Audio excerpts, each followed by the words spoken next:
I was mesmerized by the names, whether it was Earl Manigault, Walt Frazier, Herman Helicopter, Fly, Whirl, Sandy Ortiz, Freddie Crawford, Arnold Duggar, Pat Cummins, James Pookie Wilson, Kareem Abdul-Jabbar, Niecy Lloyd, Craig Pendergrass, Bob McCullough, Sam Pelham, Will Chamberlain, the Hall of Famer, Dr. J, Walter Simon, Jim Bostic, Charlie Crist. who's who the game played there. But that's what's great about the Rucker. As a fan, you're watching the game and just getting the chance to see these great players play on the floor. The player who I thought was the best player that never made it to the NBA was Joe Hammond. I thought he was a terrific player. I would have to directly say that if it had not been for the Rucker professional basketball program, I would not have gotten into the NBA at all. There's nothing like it, believe me.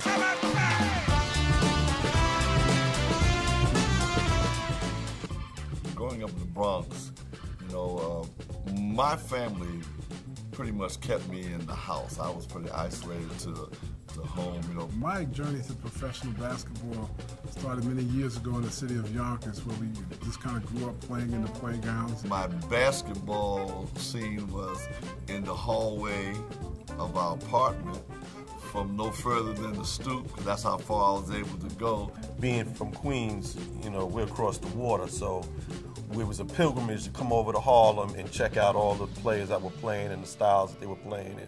I was hanging out in the Bronx playing ball at the TIP tournament, TIP, and I wasn't too good at it, but there was some sort of big tournament going on at Reader's Digest tournament, which was on West 139th Street and Lenox Avenue. And I said, you mean there are other girls that play basketball, you know? I heard about the Rucker Park, but yet not allowed to go to Harlem. I was in a gym one day and someone said, have you ever been to Rucker Park? And I said, no. Where's Rucker Park? They said it's up in Harlem. To come to Harlem was a trip.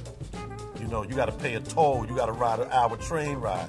So it was very meaningful, and it touched us. And later on, to be able to play in the Rucker meant that you was a bad mamma jamma. As a kid, I had heard about the Rucker, and myself and some other guys from the neighborhood would walk up to 155th Street and watch games up there. I attended junior high school, 120 Cooper in Harlem with Satch Sanders, who just went to the Hall of Fame. He and I were schoolmates.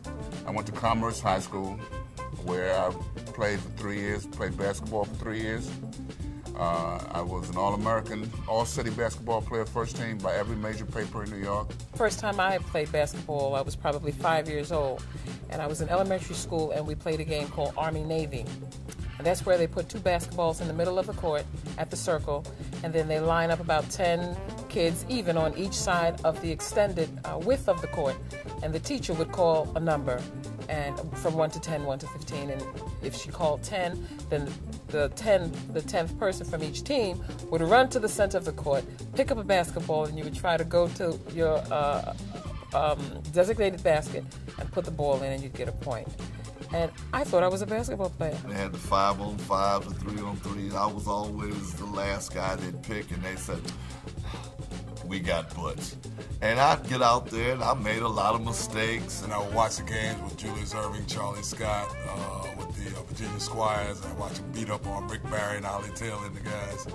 And I decided that I wanted to be, pattern my game a little bit, if you will, after Julius Erving. We had quite a bit of talent in Yonkers. It was one of those communities where, you know, we weren't on the radar screen, so to speak, basketball-wise, but there was tremendous talent. Well, I grew up, I was born in Southern Alabama, and we never had a car.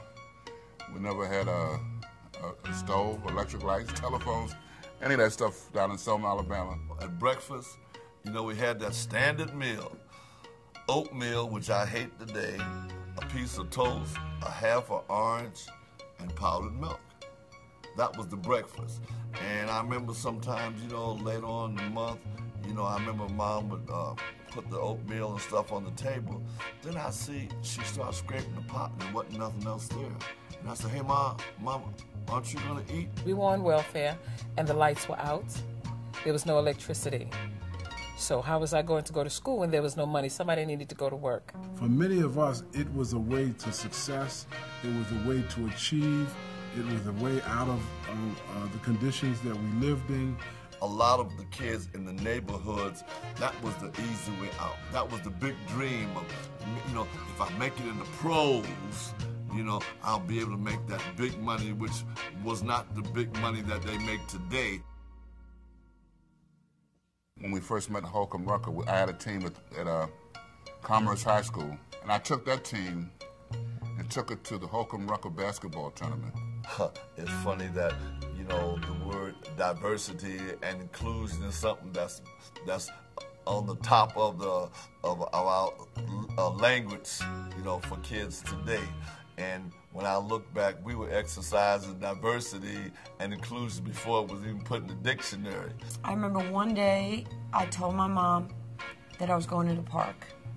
I went in her room and I took some money, a couple dollars out of her wallet, unbeknownst to her. And I took the 8 train, you know, into Manhattan. So I walk into Rucker Park and these guys are looking at me. I was like 11 or 12 years old. And, you know, flaming red hair, just walking in there, and the guys are looking at me, and I'm looking at them, and this one guy says, what are you doing here? I said, I came to play basketball. What are you doing here? And he just started laughing. So he either just felt so bad for me, and he says, all right, you're on my team. Somehow or other, I found my way up to the Rucker as a sophomore in high school. I remember sitting at the northeast corner by the building that you see in all the magazines with the people sitting on the edge and watching the games, watching him, Dean Meminger, Tiny Archibald, all play.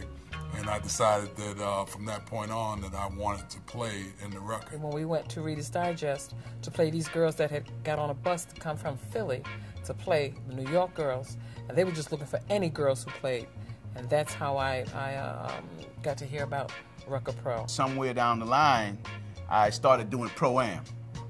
And the Pro-Am was real important because we started doing semi-pro games to a large degree. The word was that, you know, there was no place to, if you wanted to get some credibility and some notoriety as related to the game, the Holcomb Rucker professional basketball tournament was the place to be. We would go back to our neighborhoods and try to implement what we saw, the style, the swagger. Throw it up under the basket, catch it, dunk it. At that time they called me Flinger Fletcher because I threw it up and somehow it went in. But when I met these girls, I was in awe. You know, helped us to take our game up to another level to meet, you know, whatever we had facing us. Those games in the Rucker Professional League were very competitive. This wasn't, you know, well, we're going to play and have a little laugh here and there. No, they played to win. I love the fact that you just didn't play to play, you played to win every time, every point. Because if you got beat, it was going to be a long time before you got back on the court, and you had to hold the court. And they would spin and go behind their back, go behind their neck. Unbelievable players. And they took me to a place, to a level where I needed to go to. If you can get the other team to go, oh my gosh, did you see? You've just taken your game up a level on the respect. You know, I call it, you know, really started to call it the wow factor. When I was, it was in 1974, so I was 18 going on 19, and the summer tournament was getting ready to come up. But in that January, I was cleaning out my locker at Bronx Community College, and I was on my way home, and I got home about 11 o'clock at night. But at that time, I was abducted from the street, and I became a victim. And there was an attempt on my life, attempted homicide. And so I was sexually assaulted on a rooftop, an abandoned rooftop, and I was left there bound, tied, and gagged. And this guy threatened to throw me off the roof. I never saw this guy, never saw who the assailant was, and I don't know how long I laid on the rooftop. But I survived that attack, and you know, somebody let me in their apartment eventually. My life did not take on where it could have gone with this sport because I did want to go and try out for the Olympics. When that happens to you, you don't trust. And I didn't want to be in unfamiliar places, but the Rucker was a familiar place with familiar people. One day in practice, one of the Boston Celtics went up for a shot. I grabbed the rebound, came down, pitched it out, headed down the floor on the fast break. A simple pass was given to me.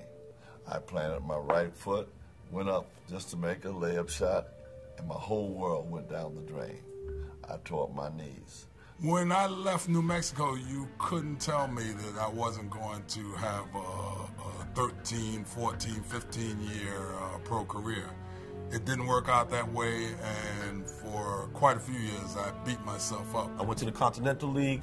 I played all over the place, and then I went back to camp, and the Indiana Pacers gave me a contract for $500,000. But at that time, what had happened was, in that year of being in the CBA, I tore my ACL. And anyone that knows, when you tear your ACL 20 years ago, they couldn't fix it. I couldn't play professional basketball anymore. The first person I called was my mom. And I just freaked out. Ma, you told me that, I had to walk by faith. Ma, you told me I had to, dreams come true. Ma, you told me hard work. Yes, I won a national championship and all those things. Ma, what's going to happen to me now? She said, Butch, just calm down. Ma, how can you tell me to calm down when these things that happen? Butch, calm down. What did I tell you also about your basketball? And I said, yeah, I got a college degree. And she said, I told you so. The one thing that I did do while I was at school, I did get my degree. So when I came home, I started working in education. A lot of guys got scholarships, became very productive citizens because of the influence of Holcomb Rucker and his basketball tournament. The lessons that you learn in sports goes well beyond just the lines on a basketball court or on a field. It teaches you discipline. It teaches you leadership. Trust, respect. All these guys, man, prepared me for what I'm involved with today. Even though I didn't meet Mr. Rucker himself, I wasn't fortunate enough to be born soon enough, but what he did affected me in a very positive way. Holcomb Rucker had this dream. He had something in his mind that was way ahead of what we thought would happen later on in life. The Rucker Professional League is Hall of Fame worthy. Anyone who was anybody that played in the Rucker tournament, a lot of those guys are in the Hall of Fame. And the Hall of Fame of basketball is about basketball and what the game of basketball brings to young men, but also is historic. There are a lot of players who came through who owe their successes to what they learned from Holcomb Rucker. I am a Hilton White Holcomb Rucker product. Basketball was about maybe 65% of what it really was. I realized at a young age that Rucker Park isn't just about basketball. Rucker Park is about respect. And that right there cuts through so many social issues.